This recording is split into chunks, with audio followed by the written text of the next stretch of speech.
Olá pessoal, nesse vídeo eu vou falar um pouco sobre, resumo deste livro aqui, Pitágoras e seu Teorema, do Paul Strathern. Bom, ele fala dessa questão do Pitágoras matemático, né?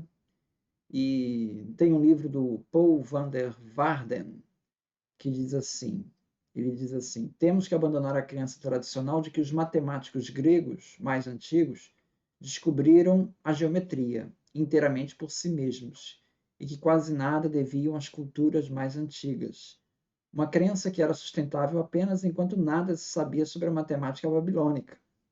Isso de forma alguma diminui a estatura de Tales. Ao contrário, seu gênio só agora recebe a honra que lhe é devida, a honra de ter desenvolvido uma estrutura lógica para a geometria, de ter introduzido a prova na geometria. Então, aqui ele está falando, primeiro esse ponto, que o teorema de Pitágoras, na verdade, já era descoberto pelos babilônios, né? A gente já tem já se sabe essa prova. E segundo, que essa questão, esse lado empírico dos matemáticos na Babilônia, né? E que os gregos tinham maior rigor e desenvolveram o conceito de prova, né? Então, o Paul Strathern, ele destaca que talvez por isso Pitágoras tenha ficado conhecido pelo teorema dele, do triângulo retângulo, porque ele teria sido o primeiro a provar essa relação, né?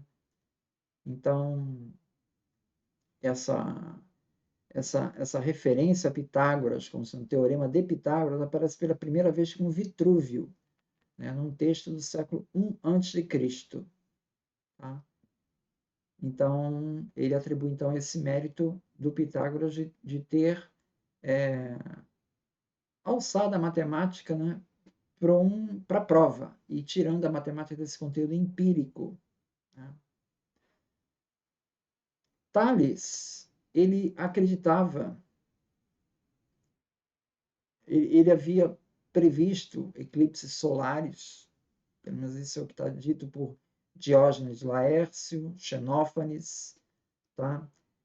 Ah, no entanto, alguns autores como o Jean Vernant e o William Bynum, eles consideram essa previsão do eclipse uma lenda, uma vez que ele não tinha condições de fazer essas previsões, né?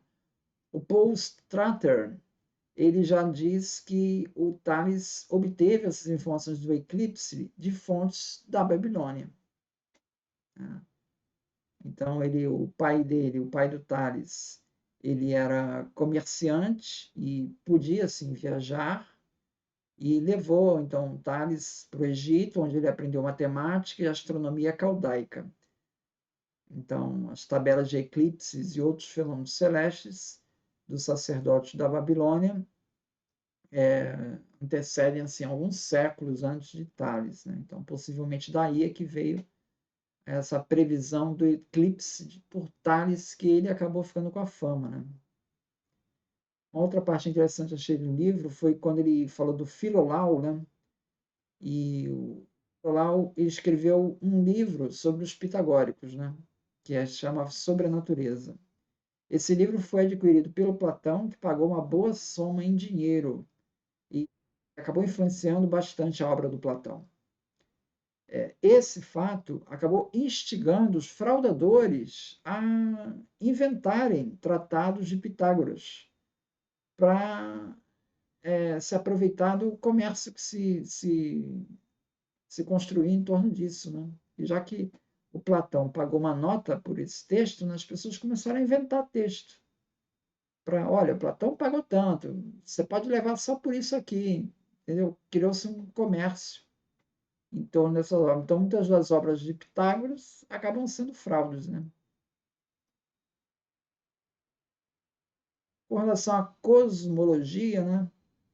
É interessante, o Paul Strater ele cita, né, que na cosmologia de Pitágoras, né, a Terra girava em torno de um fogo central, de modo que a Lua e o Sol refletiam essa luminosidade.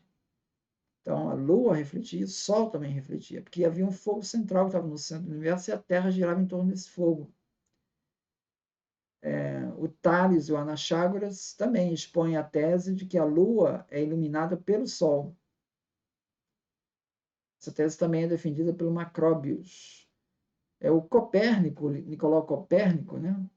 Ele vai se inspirar nesse modelo do fogo central dos pitagóricos, e não no modelo heliocêntrico de Aristarco. Aristarco já vai colocar o Sol no centro, né? Não vai ter esse fogo central. Mas o Copérnico ele se inspira no modelo do fogo central dos pitagóricos, e não no de Aristarco. Pitágoras, ele baseando-se em observações, ele chegou à conclusão que, em relação à distância da Terra, os planetas estariam na seguinte ordem: Lua, Mercúrio, Vênus, Sol, Marte, Júpiter e Saturno. Tudo isso era planeta, tá? Então, Lua, Mercúrio, Vênus, Sol, Marte, Júpiter e Saturno. Quer dizer, é interessante como é que ele chega, por observações, a determinada distância desses planetas, né? Pitagóricos posteriores concluíram que Vênus e Mercúrio eles não poderiam seguir esse modelo porque eles orbitavam em torno do Sol, porque eles tinham fases, né? Vênus tinha fases, eles observavam isso, né? Então, a observação que Vênus nasce como uma estrela da manhã em determinadas épocas e como estrela da noite em outras, né? Estrela da manhã é uma expressão que é usada para se referir quando Vênus é visível no céu antes do nascer do pôr do Sol, do Sol, antes do nascer do Sol. E Vênus é muitas vezes brilhante e visível a olho nu, e seu brilho pode ser notado, então, de manhã cedo, antes do Sol aparecer no horizonte. Então, é a estrela da manhã. Ela aparece, uma estrela brilhante que aparece no céu antes do Sol nascer. Da mesma forma, existe a expressão estrela da noite, que também se refere a Vênus, quando ela é visível no céu após o pôr do Sol. Então, Vênus é um dos objetos mais brilhantes no céu noturno e é frequentemente visível pouco tempo após o pôr do Sol, ou pouco antes do nascer do Sol. Então, as fases de Vênus estão relacionadas com essas observações, pois elas causam variações no brilho aparente na posição de Vênus no céu. Os babilônios já faziam observações regulares de Vênus já em 1975 a.C. Tá?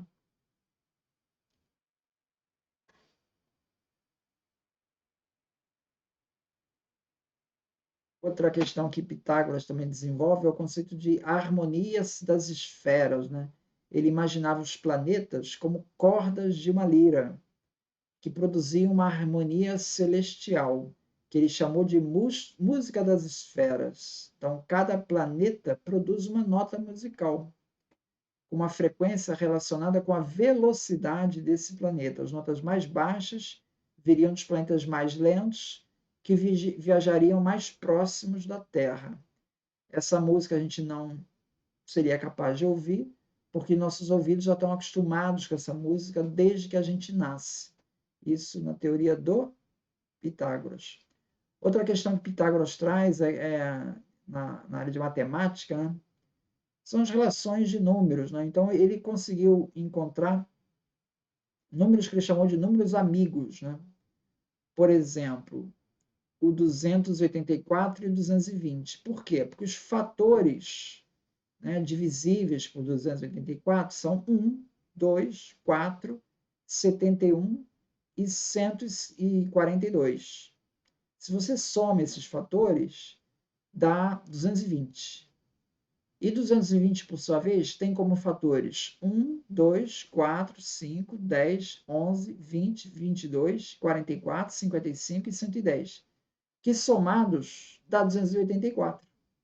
Então, por isso ele chama que são números amigos, que a soma dos fatores dá um corresponde ao outro. Então, é um símbolo de amizade.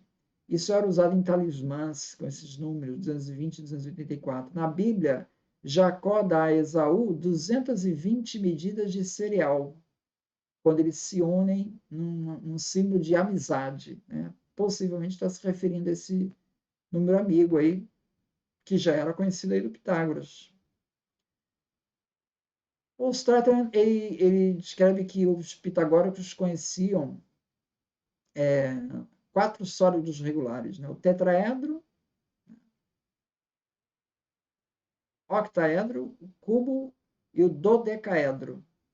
E cada um desses sólidos está associado a um dos 4 elementos da natureza: terra, fogo, ar e água.